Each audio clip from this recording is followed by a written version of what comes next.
प्यारे बच्चों, आप सभी उम्मीद है ठीक होंगे। आप सभी का मेरे चैनल फिजिक्स ही फिजिक्स में बहुत ही स्वागत है। मैं भोलेनाथ प्रसाद, लेक्चरर फिजिक्स, राजकीय पॉलिटेक्निक अयोध्या से हूँ और मैं अपने चैनल को शुरू करने का केवल मेरा एक उद्देश्य है कि प्रदेश भर के पॉलिटेक्निक इंस्टीट्यूट में जितने भी बच्चे फर्स्ट सेमेस्टर या सेकेंड सेमेस्टर में फिजिक्स पढ़ते हैं उन सब की फिजिक्स की सभी कमजोरियों को दूर करना और उनको इस काबिल बनाना कि वो तीनों वर्ष के पाठ्यक्रम में जहाँ पर भी फिजिक्स का एप्लीकेशन आता है उसे अच्छी प्रकार से समझ सकें और उसका समाधान कर सकें और साथ ही साथ में अपने प्रथम और द्वितीय सेमेस्टर की परीक्षाओं में अच्छे से अच्छा अंक स्कोर कर पाएं। तो आज का हमारा पहला जो वीडियो है ये केवल चूँकि हमने अपना चैनल परीक्षा के केवल 10 दिन पहले ही शुरू किया है और मैं ये चाहता हूँ कि शुरुआत हम इस प्रकार से करें कि आने वाले 10 दिनों में कम से कम समय में आप फिजिक्स की तैयारी इतने अच्छे प्रकार से कर पाएँ कि आपको परीक्षा में कोई भी समस्या ना होने पाए और आप सभी अच्छे अंकों से पास हों। और साथ में क्योंकि आप सभी इंजीनियरिंग के छात्र हैं तो ये आप लोगों ने अगर इंटर में फिजिक्स पढ़ा हुआ है तो आप लोगों ने वहाँ पर फिजिक्स को भौतिकी प्रथम या भौतिकी द्वितीय के रूप में पढ़ा हुआ है, लेकिन आप जब डिप्लोमा सेक्टर में आपने जब प्रवेश लिया है तो आपने देखा होगा कि यहाँ पर वो भौतिकी बदल करके अनुप्रयुक्त भौतिकी हो गया है। तो सबसे पहले तो आपके दिमाग में ये आना चाहिए कि अनुप्रयुक्त भौतिकी का मतलब क्या है, यानी कि उसको आप इंग्लिश में बोलते हो अप्लाइड फिजिक्स। तो इसका मतलब ये है कि आपको फिजिक्स के सारे वो एप्लीकेशन आ जाने चाहिए जो कि इंजीनियरिंग में लग रहे हैं। तो हमने जितना भी स्टडी किया और जितना भी समझा तो सबसे पहले मैं उस प्लानिंग के बारे में आपको बताऊंगा कि आप अच्छे अंकों को कैसे स्कोर करो। अच्छे अंक स्कोर करना परीक्षा में इस समय के हिसाब से बहुत ही इम्पोर्टेंट है, बहुत ही महत्वपूर्ण है। और आप लोग ने अभी तक जितनी भी पढ़ाई की है इन आने वाले 10 दिनों में हमें उम्मीद है कि आप सभी लोग रिवीजन में लगे होंगे। तो सबसे पहले तो मैं आपको आपके पाठ्यक्रम के बारे में एक बार बताऊंगा और जो मेरा ये पहला लेक्चर है केवल मैं आपको अपने इस पहले लेक्चर में उन स्ट्रेटजी के बारे में डिस्कस करूंगा जिन रणनीति से आप सफल हो सकते हैं। तो इसलिए हम लोग अपनी स्ट्रेटजी के बारे में अब डिस्कस करेंगे। तो बच्चों, आप लोग के पहले सेमेस्टर में अगर आप लोगों ने सिलेबस को अभी तक देखा और पढ़ा हुआ है तो आपका जो 7 यूनिट कुल दिए हुए हैं। पहला यूनिट है आपका यूनिट एंड डायमेंशन, दूसरा यूनिट है फोर्स एंड मोशन, तीसरा यूनिट है वर्क, पावर एंड एनर्जी, चौथा यूनिट है रोटेशनल मोशन, पांचवा यूनिट है motion of planets and satellites, छठा यूनिट है प्रॉपर्टीज ऑफ मैटर, सातवां यूनिट है हीट एंड थर्मोडायनेमिक्स। ये 7 यूनिट आपके प्रथम सेमेस्टर के सभी ब्रांचेज में जितने भी ए ग्रुप वाले कोर्सेस हैं सभी ब्रांचेज में यही पढ़ना होता है, चाहे वो किसी भी ब्रांच के बच्चे हों। तो हमने 2 साल के जो परीक्षाओं में आए हुए प्रश्न हैं उसके आधार पे एनालिसिस जो किया हुआ है, तो एनालिसिस हम केवल यहाँ पर 2 साल का ही आपको दिखा रहे हैं, लेकिन ये पूरा एनालिसिस विगत जब से सेमेस्टर सिस्टम लागू हुआ है पिछले 5-6 वर्षों में तब से का पूरा एनालिसिस इसी प्रकार से लगभग आता है। हम यहाँ पर देखेंगे 2 साल हमने लिया है, एक लिया है 2021 और एक लिया है 2022 कि किस चैप्टर से किस प्रकार के प्रश्न प्रतिवर्ष पूछे जा रहे हैं। प्रतिवर्ष का मतलब कि प्रति सेमेस्टर पूछे जा रहे हैं। तो आपका जो चैप्टर यूनिट एंड डायमेंशन है 2021 में, इसे देखिए आप जो 1 लिखा है यानी कि ये सारे प्रश्न 1 नंबर के आए हुए हैं। तो यूनिट एंड डायमेंशन से 2021 में 1 नंबर के 5 क्वेश्चन आए हुए हैं और 2 नंबर के भी 5 क्वेश्चन आए हैं।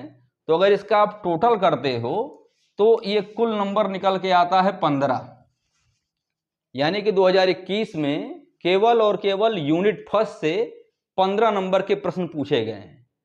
यहां पर यह भी ध्यान देने वाली बात है कि यूनिट एंड डायमेंशन से कोई भी प्रश्न 5 नंबर का पूछा नहीं गया है।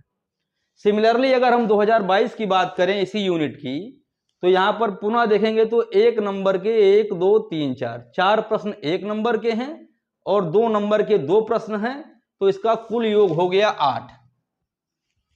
2021 में जहां इससे 15 नंबर के प्रश्न आए हुए हैं, 2022 में वहीं पर इससे केवल और केवल 8 नंबर का प्रश्न आया हुआ है।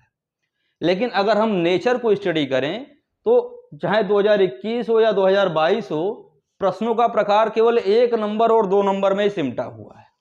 इसका मतलब यह है कि इस चैप्टर को सॉल्व करने के लिए हमको डीप स्टडी में जाना पड़ेगा, क्योंकि 1 और 2 नंबर के प्रश्नों का प्रकार अलग अलग तरह का होता है। डायरेक्ट क्वेश्चन भी होते हैं, कॉन्सेप्चुअल भी क्वेश्चन होते हैं, मैथमेटिकल क्वेश्चन भी होते हैं। डेरिवेशन की कोई प्रोबेबिलिटी यहाँ पे ज़्यादा नहीं बनती है। उसके बाद हम बात करते हैं यूनिट 2 की, जो है आपका फोर्स एंड मोशन। और फोर्स एंड मोशन के बारे में फिर से आप पैटर्न समझ गए लिखने में क्या लिखा हुआ है कि 2021 में 1 नंबर के 4 प्रश्न हैं और 5 नंबर के 2 प्रश्न हैं, तो इसका कुल इसका वेटेज है 14 नंबर का। और फिर से हम जब 2022 में आते हैं तो 1 नंबर के 3 प्रश्न हैं, 1 प्रश्न 2 नंबर का भी है और 1 प्रश्न 5 नंबर का है, तो इसका कुल वेटेज हो जाता है 10 नंबर का। पहले वाले चैप्टर में 2021 में 15 नंबर और 2022 में 8 नंबर, यानी कि टोटल डिफरेंस हो जाता है 7 नंबर का, यानी कि 22 में 7 नंबर के कम प्रश्न आए हैं।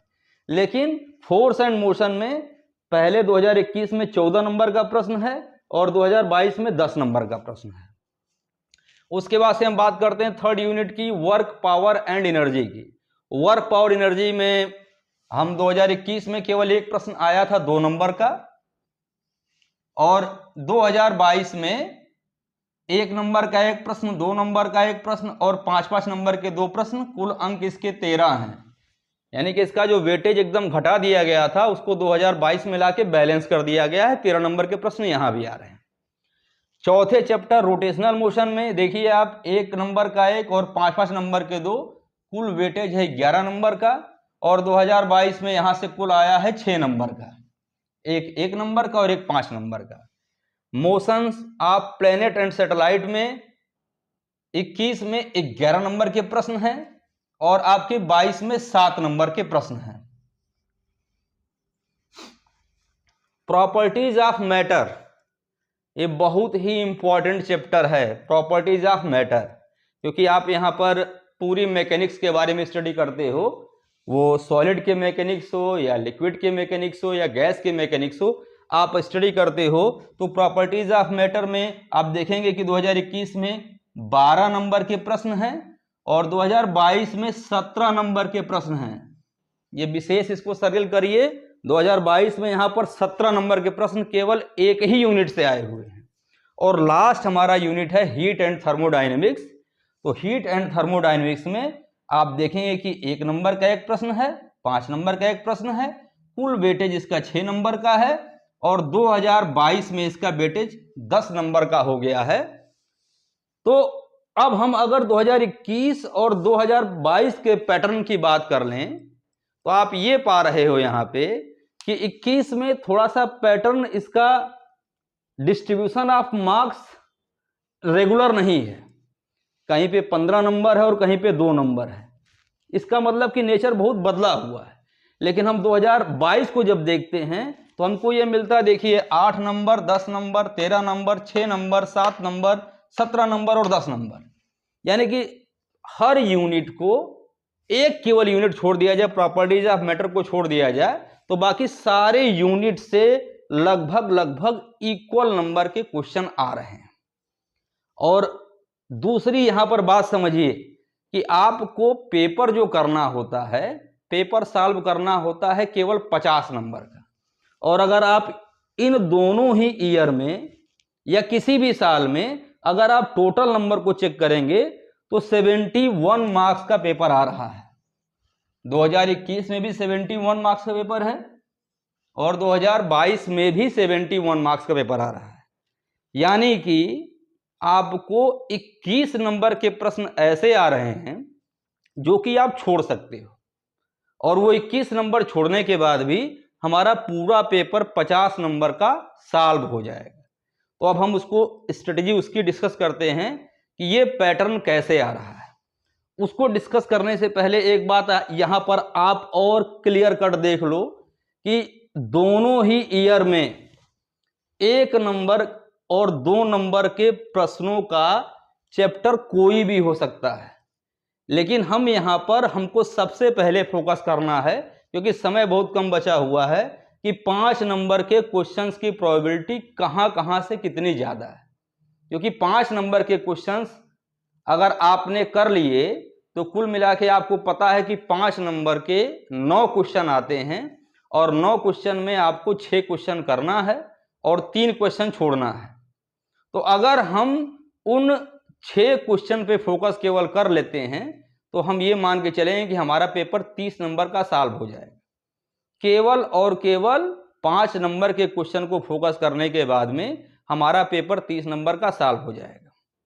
तो 5 नंबर के लिए आप दोनों ईयर के पैटर्न को चेक कर लो अगर आप, तो आप पाते हो कि आपका एक प्रॉपर्टीज ऑफ मैटर चैप्टर है, आपका motion of planet and satellite है, रोटेशनल मोशन है, वर्क पावर और एनर्जी है। इन दोनों ये 3 चैप्टर के तो 5 नंबर मिलेंगे, और फोर्स एंड मोशन से भी 5 नंबर का क्वेश्चन आएगा।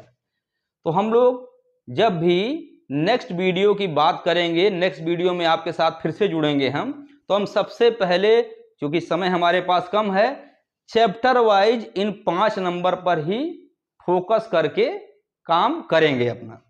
लेकिन अभी दूसरा जो इसका फेज बचा हुआ है, क्योंकि अभी तो आप लोगों ने केवल स्ट्रेटजी देखा है, इसका जो दूसरा फेज बचा हुआ है उस फेज में हम देखते हैं कि हमारा पैटर्न किस प्रकार से और आता है। एक स्ट्रेटजी और देखेंगे अभी हम कि पैटर्न हमारा कैसे।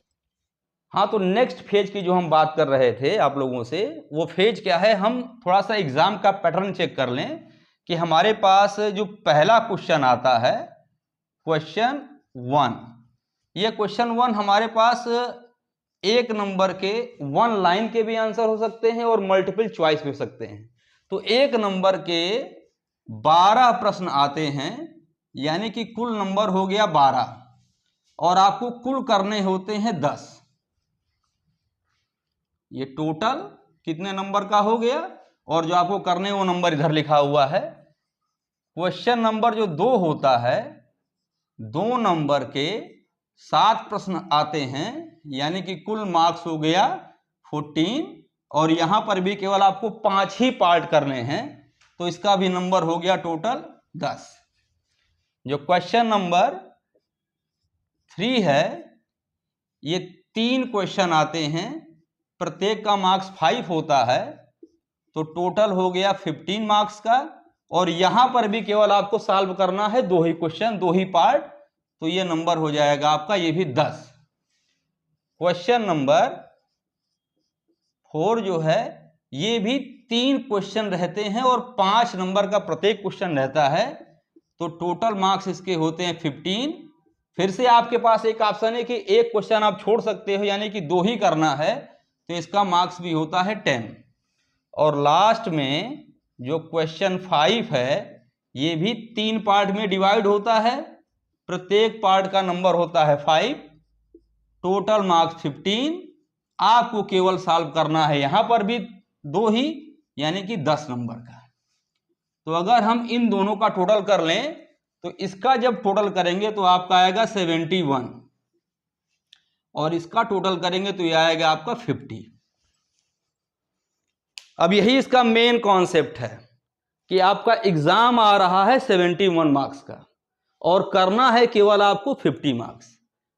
यानी कि एक अच्छे प्लानर का काम ये होता है कि उसको कितना पढ़ना है ये जानने से पहले वो ये जाने कि हमको छोड़ना कितना है। यानी कि पहला ऑप्शन आपको मिल गया कि आप 21 नंबर का क्वेश्चन छोड़ सकते हो, और अगर हम 2022 के एग्जामिनेशन पैटर्न की बात करें तो आपके कुल यूनिट हैं 7 और कुल मार्क्स है 71। तो अगर एवरेज रूप से निकालते हैं हम, तो एवरेज रूप से हम ये पाते हैं कि प्रत्येक यूनिट से ऑन एन एवरेज 10 नंबर के प्रॉब्लम आपको मिलने ही मिलने हैं। हमको वो चैप्टर पिकअप करना है सबसे पहले कि जहां से 5 नंबर की प्रोबेबिलिटी बहुत ज़्यादा हो।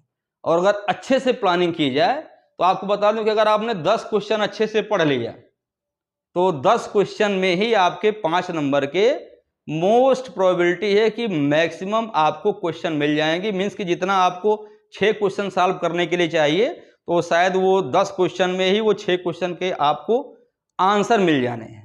तो बहुत ही आसान है।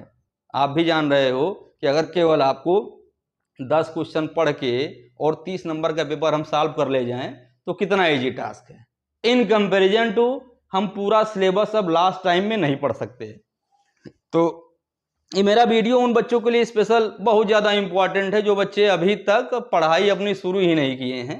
तो वो तो स्पेशल ध्यान से बिल्कुल ही अगर वो टाइम निकाल लेंगे 5-6 घंटे का भी तो उनका फिजिक्स उनका हो जाना है। तो अब क्या बात आपकी है कि 5 नंबर के हमको चैप्टर हमने अभी पहले स्टडी में बताया है कि वो चैप्टर पर फोकस करना है पहले, और मैं उन चैप्टर के सारे क्वेश्चंस को भी आने वाले 10 दिनों में सॉल्व कराने वाला हूं। दूसरी बात क्या है कि आपके पास देखिए 5 नंबर में एक विकल्प है छोड़ने के लिए, यहां भी एक विकल्प है छोड़ने के लिए, यहां भी एक विकल्प है छोड़ने के लिए। 2 नंबर में आप 2 क्वेश्चन छोड़ सकते हो और 1 नंबर में आप केवल 2 क्वेश्चन छोड़ सकते हो। तो अगर ये देखिए दोनों जो क्वेश्चन ये 1 और 2 नंबर के लिए होते हैं, ये मेरिट वाले क्वेश्चन होते हैं।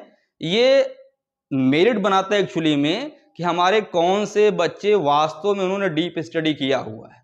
जो डीप स्टडी करेगा वही 1 और 2 नंबर के पैटर्न को समझ पाएगा। लेकिन हम अपने आने वाले वीडियो में 1 नंबर और 2 नंबर पर भी अच्छे से फोकस करेंगे कि हर चैप्टर से क्या कुछ पढ़ा जाए कि हमारा 1 और 2 नंबर क्लियर हो जाए। टाइम उतना ज़्यादा नहीं है लेकिन हम फोकस करके उन 1 और 2 नंबर को भी कंप्लीट कराएंगे। लेकिन सबसे पहले फोकस हम जो अगले वीडियो से करेंगे कि 5 नंबर के क्वेश्चन आप उठा ले जाओ। अगर 22 का पैटर्न 23 में रिपीट होता है तो आपका चैप्टर 1, एक केवल चैप्टर आप चैप्टर 1 की बात कर लो और दूसरे चैप्टर की बात कर लो, इन 2 चैप्टर से ही आसानी से आदमी पास हो जाएगा। देखिए सभी लोग एंट्रेंस पास करके डिप्लोमा में एडमिशन लिए हो, राजकीय कॉलेज के लोग, प्राइवेट कॉलेज के लोग सीधे लिए हुए एडमिशन। तो अब क्या बात है कि हमारे अगर 7 यूनिट हैं, प्रत्येक यूनिट से ऑन एन एवरेज 10 नंबर के प्रॉब्लम आ रहे हैं, हमारे पास समय बचा ही नहीं है कि हम एक साथ में पूरी हम चैप्टर को पढ़ पाएँ। और एक आप लोगों ने मुहावरा पढ़ा है, सब लोग को याद भी होगा कि आधी छोड़ के पूरी धावे, आधी मिले न पूरी पावे। ये सबको पता है, इसका मतलब भी सबको पता है कि अब इस लास्ट टाइम में अगर आप 7 यूनिट के पीछे भगोगे तो हो सकता है कि आप लोग कंफ्यूजन की स्थिति में आ जाओगे और अंत में क्या होगा, रिजल्ट गोल। भगवान न करे कि ऐसा हो। तो आप अपना टारगेट डिसाइड करो कि अब हमारे पास जितना भी समय बचा हुआ है उस समय में हम कम से कम टाइम दे करके पहले तो हम जो बाधा हमारी 17 नंबर की है वो अचीव कर ले और उसके बाद हम और ऊपर कितना बढ़ सकते हैं। सिंपल सी बात है, अगर हमने कायदे से पेपर के पैटर्न को समझ लिया और हम इतने टाइम हमारे पास नहीं है और विषय का भी लोड है, हर सेमेस्टर में हर एक ब्रांच में लगभग आप सभी को पता है कि 5 विषय हैं। तो अब क्या है कि 5 विषय तैयार करना है और टाइमिंग 10 मिनट का है या 10 दिन का है या 10 घंटे का है, फॉर एग्जांपल कुछ भी हो। हमको केवल पास होना है, हम केवल 2 यूनिट पे फोकस कर लें। हमारा अगर 2 यूनिट तैयार है, आगे बढ़ना है तो 1 यूनिट हम और उठा लें, 30 पर पहुंच जाएंगे। और थोड़ा मेहनत कर सकते हैं 40 पे ले आ दो, और अगर मेहनत कर सकते हैं तो 50 पे ले आ दो। लेकिन जो 50 वाले भी हैं अगर वो ये सेट कर लें कि हमको कितना छोड़ना है तो शायद आपको 7 यूनिट नहीं तैयार करना पड़ेगा, आप कुछ कम की पढ़ाई में भी 50 में 50 नंबर कर सकते हो। तो मुझे उम्मीद है कि आप लोगों को जो पहला मेरा स्ट्रेटेजिक क्लास है पसंद आया होगा। नेक्स्ट वीडियो में हम जब मिलेंगे तो आगे की बात करेंगे। और अगर आप लोग को मेरा ये स्ट्रेटेजी समझ में आया हो तो आगे तो हम लोग अभी बहुत बात करने वाले हैं। मेरे चैनल को सब्सक्राइब कर लीजिएगा और आप अंगूठा भी लगा सकते हो। और साथ में किसी के अंदर कोई भी अगर शंका समाधान हो तो वो भी आप टाइप करके मुझे मेरे चैनल के मैसेज में डाल सकते हो, और फिर मैं उसका भी समाधान आपको अपने अगले वीडियो में जरूर कराऊंगा। धन्यवाद।